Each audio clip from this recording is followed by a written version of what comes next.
ضمیر خان ضمیر صاحب راځي شعرونه به وایي داد به ورکوئ مینه به ورکوئ خو ګوره د په زور چغو نه نه جوړېږي داد ورکوئ ستاسو د لاسونو په پړکا کې په دروند استقبال کې ضمیر خان ضمیر صاحب ته خواست دی ضمیر خان ضمیر ته خواست دی چې راشي موږ سره خپل کلام شریک کړي څونه ملګري چې موږ ته په پنډال کې زموږ ناس مشران د ټولو نه مخکې خو سلام خو مې واچو خو اجازت دی د شعرونو خبرې به بیا عباسین صاحب ته لیکئ دانش صاحب سر اجازت دی شعرونه چې پدار خیجي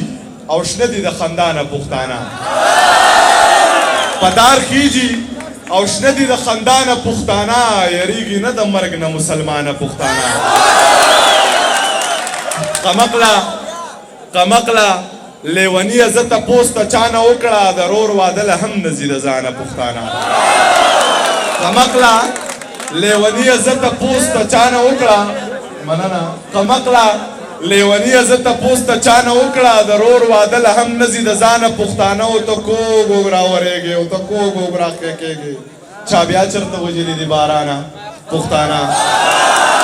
ته کوږ وږ راورېږي او ته کوږ وږ راښکې کېږې چا بیا چېرته وجلي دي بارانه پښتانه چې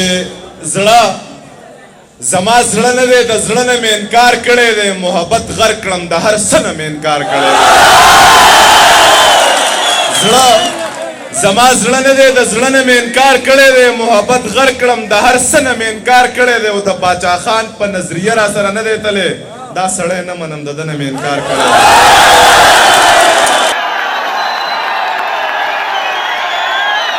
فیروکار یم د امن قصې کومه ما پیژنې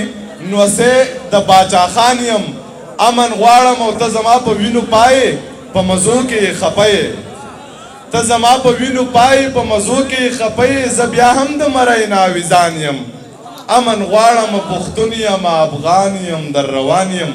امن غواړم که بد شم نه په تا یم نه په ځان یم امن غواړم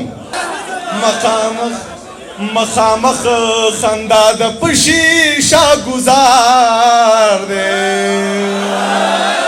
یو سړی دی خلک دای کاروبار دی یو سړی دی خلک دای کاروبار دی مخامخ خندا د پشیشه ګزار دی یو سړی دی خلکا دای کاروبار دی په دې دور کې د ښکلو یاري صدا په دې دور کې د ښکلو یاري صدا انتظار دی انتظار دی انتظار دی یو سړی دی خلک دای کاروبار دی یو سړی دی خلک دای کاروبار دی د دشمن نه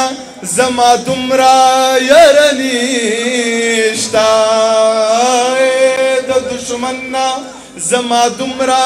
یره نیشته